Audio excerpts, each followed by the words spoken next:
Welcome to Man Does Tech, where I solve the problems you didn't even know you had. You begin by confirming prerequisites. The remote machine is on, remote access enabled, and you have credentials. Install the desktop client on your device, and once done, verify network reachability. Use VPN if not on the same LAN. Make sure firewall and router port forwarding or gateway rules allow the service. You do this to avoid connection errors later and to keep the session secure. So take a moment now to validate each setting before proceeding to connect. You now authenticate and set session parameters. Enter credentials or load keys.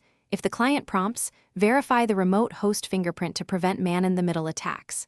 Next, configure display resolution, clipboard and file transfer, sound, and peripheral access so performance matches your needs. Adjust compression and bandwidth settings when on slow networks.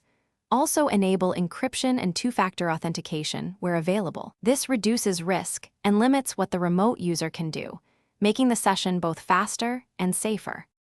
You finish by initiating the connection and testing responsiveness. Move the mouse, type, and transfer a small file. If all works, save the connection profile and verify persistent settings like Wacom LAN or Auto Reconnect.